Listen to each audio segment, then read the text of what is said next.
First contact and misunderstanding. The sleek Zarkon vessel glided silently through the inky blackness of space, its advanced cloaking technology rendering it invisible to the primitive scanning systems of the blue planet below. Commander Vexlor stood at the bridge, his four eyes narrowed as he studied the holographic display of Earth. "Fascinating," he muttered, his tentacles twitching with excitement. A Class 3 civilization on the brink of interstellar travel. And yet, they remain blissfully unaware of the greater galactic community. His second-in-command, Zarthi, approached with a datapad. "Commander, our initial scans are complete. The humans appear to be a fractious species, divided into numerous nation-states. They've barely colonized their own solar system." Vexlor's mouth twisted into what passed for a smile among his species. "Excellent. They should be easy to subjugate. Prepare a small landing party. We'll make contact with one of their leaders and demand their surrender." As the Zarkon ship descended through Earth's atmosphere, cloaked from prying eyes, a young NASA technician named Sarah Chen stared at her monitor in confusion. For a brief moment, she detected an anomaly, a blip that shouldn't exist. But as quickly as it appeared, it vanished. Sarah frowned, adjusting her glasses. "Hey, Mike," she called to her colleague. "Did you see anything weird on your screen just now?" Mike shrugged, not looking up from his coffee. "Nope, probably just a glitch in the system. You've been pulling too many all-nighters, Sarah. Take a break." Sarah nodded absently, but she couldn't shake the feeling that something significant had just happened. Little did she know, her instincts were correct. The Zarkon landing party materialized in the middle of the United Nations General Assembly, causing immediate panic.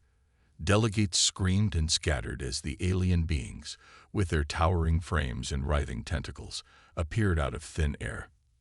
Vexlor raised his arms, his universal translator converting his clicks and whistles into booming English. "People of Earth, we are the Zarkon, a superior race from beyond your stars. We have come to claim your world as part of our ever-expanding empire. Surrender now, and you may live as our subjects. Resist, and face annihilation." The chaos in the room intensified. Security guards rushed in, weapons drawn, while diplomats shouted in a cacophony of languages. In the confusion, no one noticed the calm figure of Ambassador Liang Wei as he slowly approached the aliens. "Greetings, visitors from the stars," Liang said, his voice cutting through the din. "I am Ambassador Liang Wei of China. While we appreciate your direct approach, I'm afraid Earth is not in the habit of surrendering to uninvited guests." Vexlor's tentacles writhed in agitation. "You dare defy us? We have technology beyond your comprehension. We could obliterate your cities with the push of a button." Liang smiled serenely. "Perhaps, but tell me, Commander, do you truly understand who you're dealing with?" Before Vexlor could respond, a shot rang out. One of the panicked security guards had fired, the bullet ricocheting harmlessly off the Zarkon's energy shield. In an instant, the aliens vanished, teleporting back to their ship. On the bridge, Vexlor raged. "The audacity, the foolishness. Prepare our weapons. We'll show these primitives the consequences of defiance." But as the Zarkon ship decloaked, ready to rain destruction upon New York City, dozens of objects suddenly appeared on their scanners. Satellites, long dormant, had come to life. Hidden weapon platforms, disguised as space junk, powered up. And from the dark side of the moon, a fleet of ships, far more advanced than anything the Zarkon had believed possible for humans, emerged. A transmission crackled through the Zarkon ship. "Attention, alien vessel. This is Admiral Helena Vasquez of the United Earth Defense Force. You are in violation of Galactic Protocol 7.3, unauthorized first contact with a protected species. Power down your weapons and prepare to be boarded."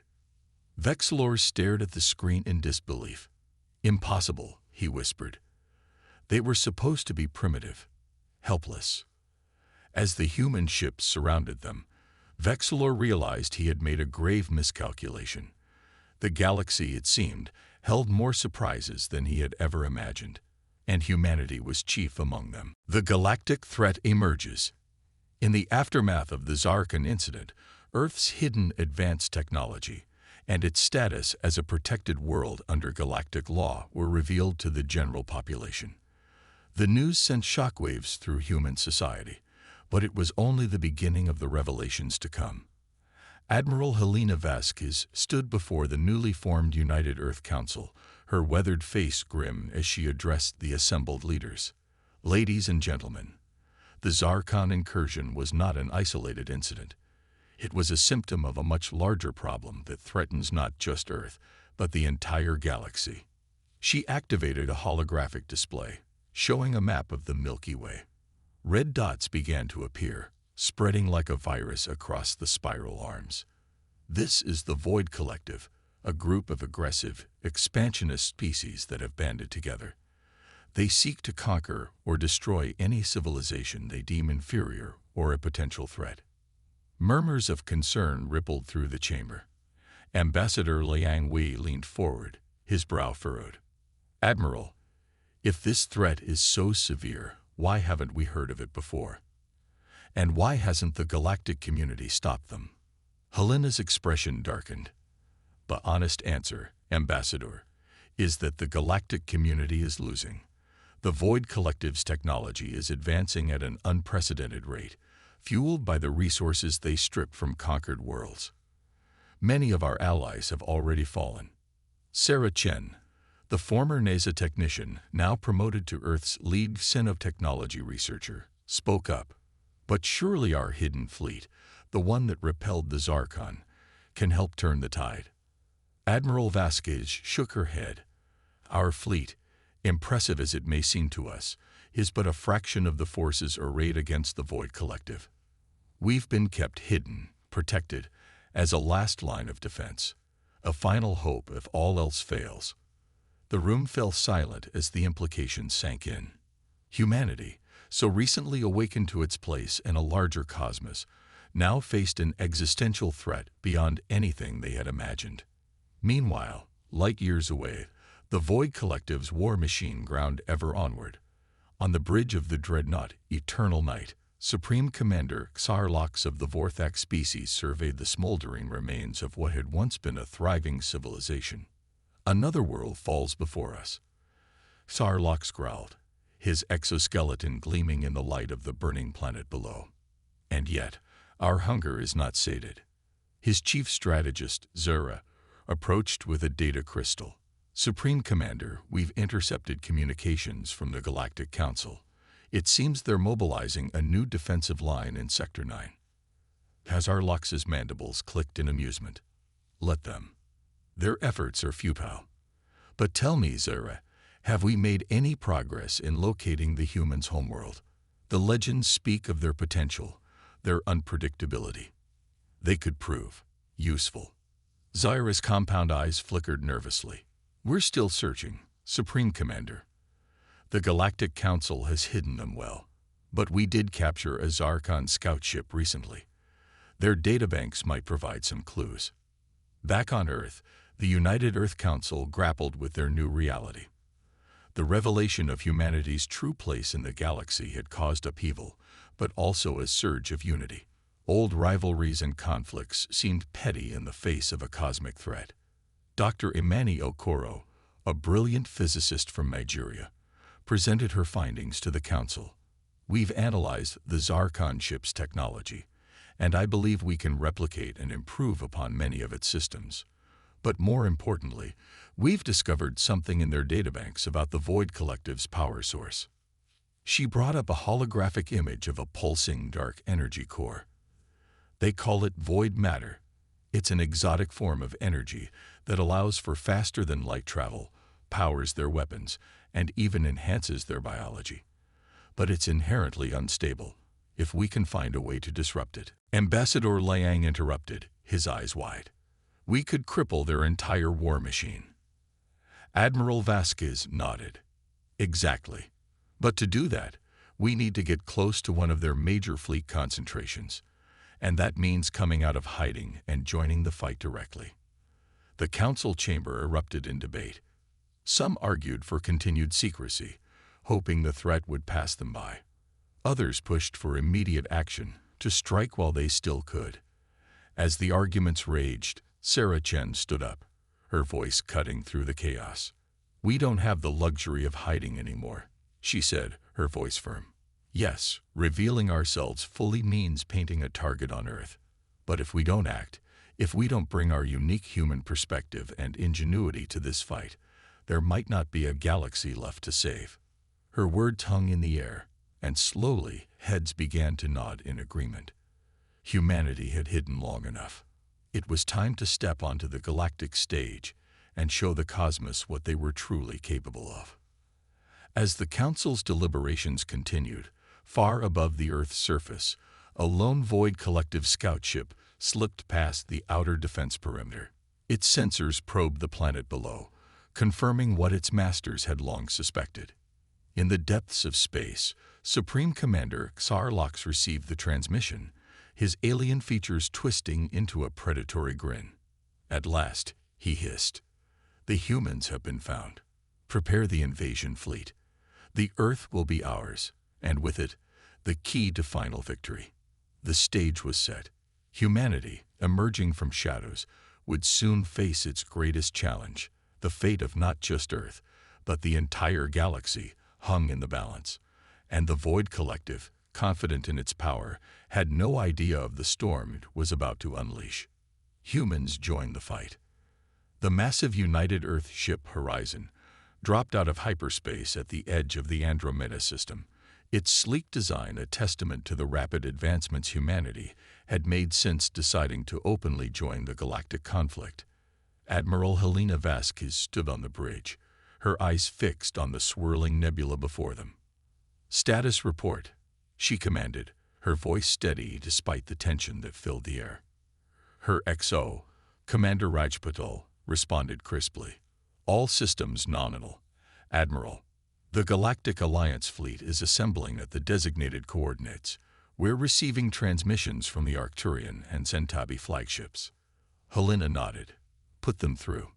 The view screen flickered to life, revealing the alien visages of Admiral Xylar of the Arcturians, a being of pure energy contained within a humanoid exosuit, and High Commander Vex of the Centauri, an insectoid race known for their tactical brilliance. "Greetings, Admiral Vasquez," Xylar's melodious voice echoed through the bridge. "We are relieved to see that humanity has finally joined us openly in this conflict." Vex's mandibles clicked in what might have been amusement. "Indeed. Though I must admit, we had hoped your hidden fleet would be somewhat larger." Helena allowed herself a small smile. "Size isn't everything, High Commander. What we lack in numbers, we make up for in innovation and adaptability. Now shall we discuss the battle plan?" As the alien leaders began outlining their strategy, Dr. Emmanuel Coro and her team worked feverishly in the Horizon's advanced laboratory. The Void Matter Disruptor, a device that could potentially turn the tide of the entire war, was nearing completion. "Sarah, hand me the quantum resonator," Imani called out, her fingers flying over holographic controls. Sarah Chen, now serving as Imani's chief assistant, quickly provided the requested component. "Do you really think this will work?" she asked, her voice tinged with both hope and doubt. Imani paused, looking at the pulsing core of their creation. "It has to," she said softly. "We've run every simulation, accounted for every variable. If this doesn't work..." She left the thought unfinished. Suddenly, alarms blared throughout the ship. Commander Patel's voice came over the intercom. "All hands to battle stations. Void Collective fleet incoming." On the bridge, Helena watched as space itself seemed to tear open, disgorging a massive armada of Void Collective ships. At their center loomed a behemoth of a vessel, easily dwarfing even the largest Alliance ships. "By the stars," Xylar whispered. "That's the Eternal Night, Sarlox's personal dreadnought. We didn't expect him to lead this assault personally." Helena's jaw tightened. "Then this is our chance to cut the head off the snake. All ships, assume attack formation Delta. Concentrate fire on their support vessels. We need to clear a path to that dreadnought. The space around the Andromeda Nebula erupted into chaos as the two fleets clashed. Energy beams lanced across the void, missiles streaked between ships, and fighter squadrons engaged in deadly dances amidst the larger vessels. The Horizon dove into the fray, its advanced shields absorbing punishment that would have vaporized lesser ships. Helena coordinated the human contingent with precision, their unorthodox tactics catching the Void Collective off guard. "Ma'am," Commander Patul reported, "the Arcturians have opened a gap in the enemy's left flank. If we punch through there, we might have a shot at the Eternal Night." Helena nodded grimly. "Do it, and get me a direct line to Dr. Okoro. We need that disruptor ready now." In the lab, Amani and her team worked with frantic energy, making last-minute adjustments to their device. "Just a few more minutes," she muttered, sweat beading on her brow. The ship shuddered as it took a direct hit, the lights flickering ominously. Sarah steadied herself against a console. "I don't think we have a few more minutes, Doctor." On the Eternal Night, Supreme Commander Sarlacc watched the battle unfold with growing irritation. "These humans," he snarled, "they fight like no species we've encountered before. Unpredictable, tenacious." His strategist, Zera, approached cautiously. "Supreme Commander, perhaps we should withdraw. We didn't anticipate the full strength of the Alliance fleet, and the humans' technology is more advanced than our intelligence suggested." Sarlacc's eyes blazed with fury. "Withdraw? Never. We are the Void Collective. We do not retreat. We do not surrender. Divert all power to the main cannon. We'll obliterate their flagship and crush their spirit in one blow." As the Eternal Night's massive weapon began to charge, casting an ominous glow across the battlefield, Helena received the transmission she'd been waiting for. "Admiral." Imani's voice crackled through the comm. "The disruptor is ready, but we'll need to get much closer to the enemy dreadnought for it to work." Helena's eyes narrowed as she saw the energy building at the front of the Eternal Night. It was now or never. "All power to engines and forward shields," she commanded. "We're going in." The Horizon surged forward, plowing through enemy fire as it made a beeline for the colossal dreadnought. Alliance ships moved to cover its advance, sacrificing themselves to give humanity's last hope a chance. "We're in range," Commander Patel announced, his voice tense. "But their main weapon is about to fire." Helena's finger hovered over the activation switch. Everything hinged on this moment. Years of preparation, countless lives lost, the fate of the galaxy itself, all coming down to this single instant. "Now," Helena roared, slamming her hand down. A pulse of energy, invisible to the naked eye, but registering as a shockwave on every sensor, erupted from the horizon. It washed over the Eternal Night just as the dreadnought's main cannon prepared to fire. For a moment, nothing seemed to happen. Then, like a chain reaction, systems across the Void Collective fleet began to fail. Ships lost power, weapons went dead, and the feared Eternal Night itself began to list in space, its fearsome cannon sputtering out harmlessly. A cheer went up across the Alliance fleet as they realized what had happened. The void matter disruptor had worked. The seemingly invincible enemy had been rendered powerless in an instant. The turning point. As the Void Collective fleet drifted powerless, the Alliance ships moved swiftly to capitalize on their unexpected advantage. Admiral Helena Vasquez's voice rang out across the comms. "All ships, move in and disable their primary systems. Boarding parties, prepare for immediate deployment. We take that dreadnought today." The Horizon led the charge, its hull gleaming as it approached the now vulnerable Eternal Night. Inside the massive human vessel, Marines and specialists prepared for the fight of their lives. Among them stood Sarah Chen, clutching a portable version of the Void Matter Disruptor. "I still can't believe I volunteered for this," she muttered, checking her equipment one last time. Beside her, a burly Marine named Jack Torres grinned. "Having second thoughts, egghead." Sarah shot him a wry smile. "Not a chance. Someone needs to make sure that thing works once we're over there." As boarding shuttles launched from Alliance ships, the Void Collective crews weren't going down without a fight. Even with their primary systems offline, they still had emergency power and a fierce determination born of years of unchallenged supremacy. On the bridge of the Eternal Night, Supreme Commander Xarlox raged against the turn of events. How? How did they do this? He roared, his exoskeleton crackling with unspent energy. Zyra, his strategist, worked frantically at a console. Unknown, Supreme Commander.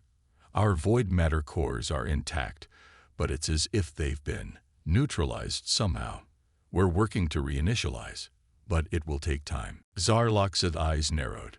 Time we do not have. Arm all personnel. If they want this ship, they'll pay for it in blood. The corridors of the Eternal Night became a battleground as Alliance forces pushed inward, facing fierce resistance from the Void Collective troops. The ship's twisting, organic-looking architecture made for treacherous fighting, with ambushes and close-quarters combat at every turn. Sarah found herself in the thick of it, her scientific knowledge proving unexpectedly useful in navigating the alien vessel. "This way," she called out, gesturing down a pulsing corridor. "If I'm reading these energy signatures correctly, the main reactor should be just ahead." As they approached the reactor room, they encountered heavier resistance. Void Collective soldiers, armed with close-range energy weapons, poured fire down the hallway. "Get down," Jack yelled, pulling Sarah behind cover as bolts of dark energy sizzled past. He popped up, returning fire with his rifle. "We're pinned down here, Doc. Any bright ideas?" Sarah's mind raced, taking in their surroundings. Her eyes landed on a panel near the floor, pulsing with a faint light. "Cover me," she said, already moving. Before Jack could protest, she had pried open the panel and was elbow-deep in alien circuitry. "What the hell are you doing?" Jack shouted over the din of battle. "Something stupid," Sarah replied, gritting her teeth. She connected her portable disruptor to the ship's systems and activated it. For a moment, nothing happened. Then, with a sound like 1,000 nails on a chalkboard, the lights in the corridor flickered and died. In the sudden darkness, the Void Collective troops faltered, their energy weapons sputtering out. The human forces, with their more conventional firearms, pressed the advantage. Within minutes, the path to the reactor was clear. Meanwhile, on the horizon, Admiral Vasquez coordinated the broader battle. With the Eternal Night neutralized, the rest of the Void Collective fleet was in disarray. Alliance ships methodically disabled and captured enemy vessels, careful not to destroy the valuable technology on board. "Admiral," Commander Patul reported, "we're receiving transmissions from multiple Void Collective ships. They're surrendering." Helena allowed herself a small smile. "It seems even the mighty can fall.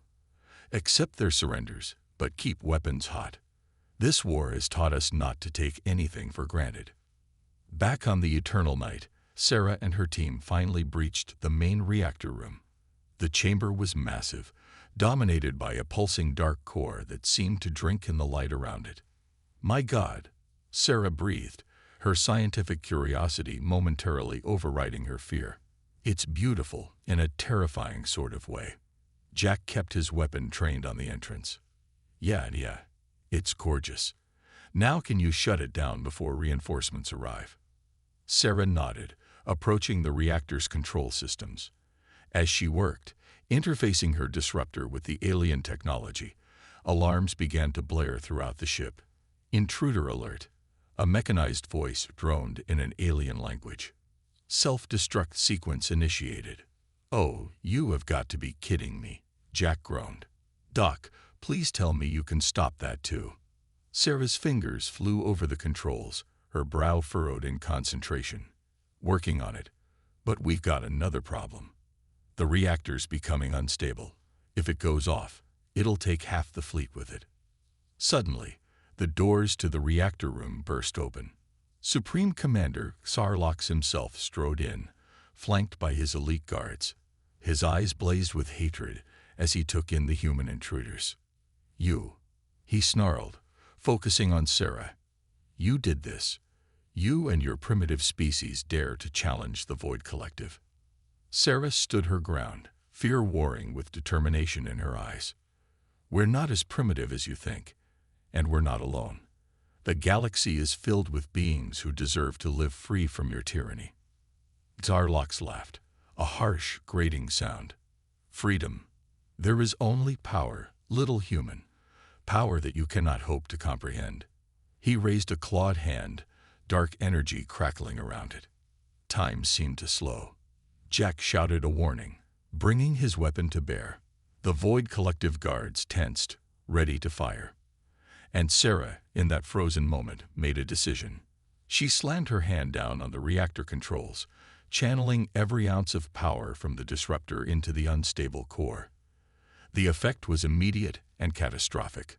The dark matter at the heart of the reactor imploded, collapsing in on itself. A shockwave of energy radiated outward, washing over everyone in the room. Harlock screamed as his body, so long enhanced by void matter, began to disintegrate. "What have you done?" he shrieked, his form unraveling before their eyes. Sarah stood firm, even as she felt the energy tearing at her own cells. "Ended it," she said simply. As quickly as it began, the implosion stopped. Where the mighty reactor once stood, there was now only a shimmering singularity, contained within the ship's fail-safes. The void matter was gone, taking with it the source of the collective's power. Jack lowered his weapon, staring in awe at where Harlock had stood moments before. Is it over?" Sarah nodded, her legs shaky as the adrenaline began to wear off. "I think so.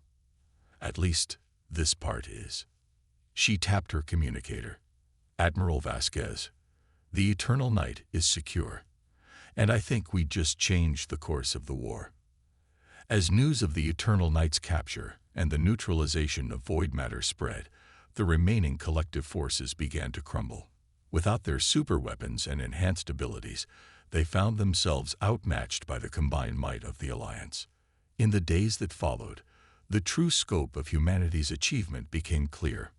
Not only had they turned the tide of a seemingly unwinnable war, but they had also unlocked secrets of the universe that would reshape galactic society for generations to come. As the horizon made its way back to Earth, victorious but battle-scarred, Admiral Vasquez found Sarah staring out a viewport at the stars streaking by. "You did well out there, Dr. Chen," Helena said softly. "Your actions saved countless lives." Sarah turned, a mix of emotions playing across her face. "Thank you, Admiral. But I can't help thinking, what now? We've opened a door to possibilities we can barely imagine. How do we ensure we use this knowledge wisely?"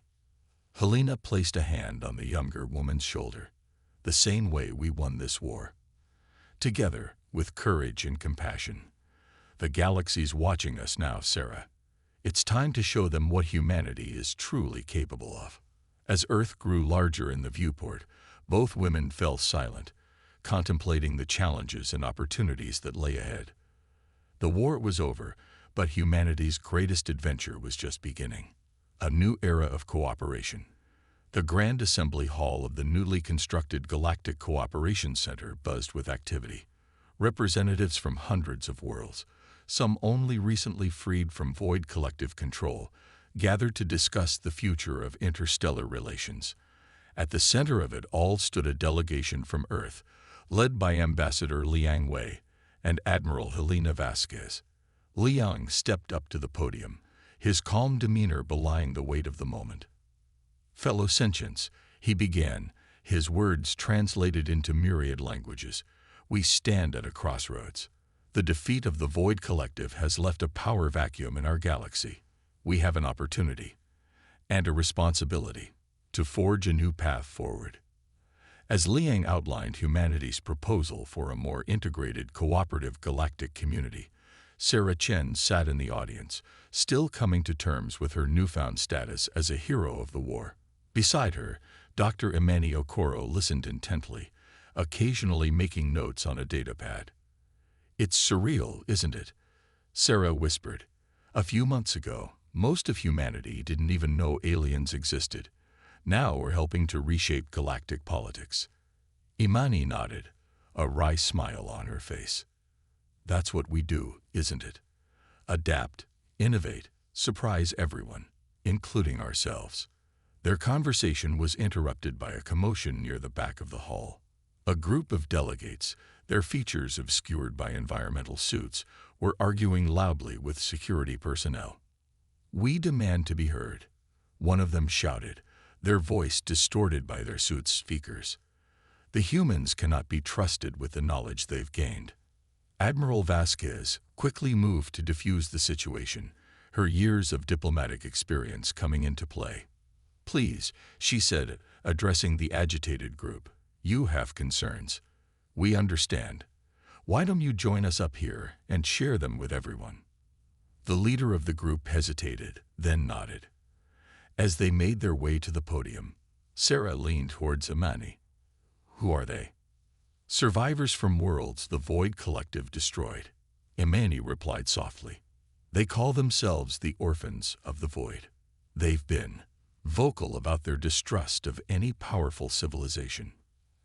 At the podium, the leader of the Orphans removed their helmet, revealing a face marked by bioluminescent patterns, a species Sarah had never seen before. "I am Zara," she said, her voice thick with emotion. "My world, like so many others, was reduced to ash by the collective. And now you humans, newcomers to the galactic stage, have unlocked power that rivals theirs. How can we trust that you won't become the very thing you helped defeat?" A murmur ran through the assembly. It was a fear many had harbored but few had voiced so openly. Ambassador Liang stepped forward, his expression compassionate. "Zara, and all who have suffered," he said, "your concerns are valid. Power, unchecked, can lead to terrible things. That is why we are here today. Not to claim authority over the galaxy, but to propose a system of checks and balances." He gestured to the diverse crowd. "Look around you. Every species here has something unique to offer. Humanity's recent achievements are not ours alone. They were built on millennia of galactic knowledge and made possible by the sacrifices of countless beings from worlds across the stars."